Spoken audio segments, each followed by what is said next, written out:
بسم اللہ الرحمن الرحیم۔ شروع اللہ کے نام سے جو بڑا مہربان نہایت رحم والا ہے۔ اللہ والے کی جانب سے اللہ والوں کے لیے۔ علم بہت ہیں اور انسانی عمر تھوڑی ہے، اس لیے تمام علوم کا سیکھنا انسان پر فرض نہیں، اس حد تک ضروری ہے جس سے عمل درست ہو جائیں۔ علم نر ہے اور عمل مادہ، دین دنیا کے کام ان کے ملنے سے ہیں۔ اگر اہل کو علم نہ سکھایا جائے تو ظلم ہے، اور اگر نااہل کو تعلیم دی جائے تو علم کا حق ضائع کرنا ہے۔ علماء کا تمام علم 2 حرفوں میں محدود ہے: عقیدے کی درستگی اور خدمت میں صرف حق کا لحاظ۔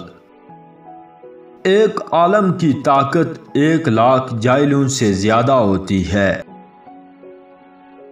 ہر وہ بات جس کے بارے میں سوال کیا جائے، اسے علم کے جنگلوں میں تلاش کرو، اگر وہاں نہ ملے تو اسے حکمت کے میدان میں ڈھونڈو، اگر وہاں بھی نہ ملے تو اسے توحید کے ترازو میں تولو، اگر ان تینوں مقامات پر نہ ملے تو اسے شیطان کے منہ پر دے مارو۔ جو شخص علم کی مشکلات نہیں جھیلتا، اسے ہمیشہ کے لیے جہالت کی ذلتیں سہنا پڑتی ہیں۔ علم کی مدد سے انسان کی وحشت اور درندگی دور ہو جاتی ہے۔ علم دل کو اس طرح زندہ رکھتا ہے جیسے بارش خشک زمین کو۔ جس علم سے دل میں رقت، سوز، رنگینی و تابینی پیدا نہ ہو، اس کا مطالعہ بیکار ہے۔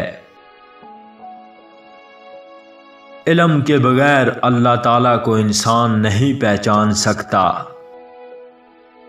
علم حاصل کرنے کے لیے خود کو شمع کی طرح پگھلاؤ۔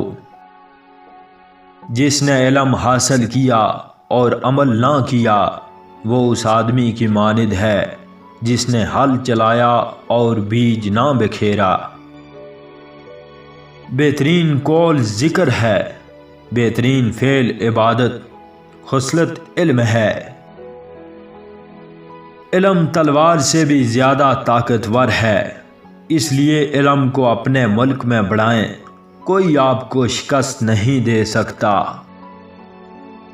علوم بہت ہیں، عمر کم ہے، وہ سیکھ جس سے بس علم آ جائیں۔ علم عمل سے حاصل ہوتا ہے، اور نظریاتی علم جو عمل کے ذریعے حاصل ہوتا ہے، اسے دوبارہ عمل میں آنا چاہیے۔ ہم دولت سے کتابیں حاصل کر سکتے ہیں مگر علم نہیں۔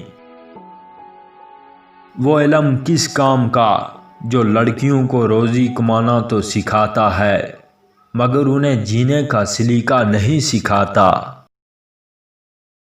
اگر کسی عالم کے پاس جاؤ تو یہ سمجھ کر جاؤ کہ تم علم سے خالی ہو، تو تب ہی کہیں اس کے علم سے تم فیض پاؤ گے۔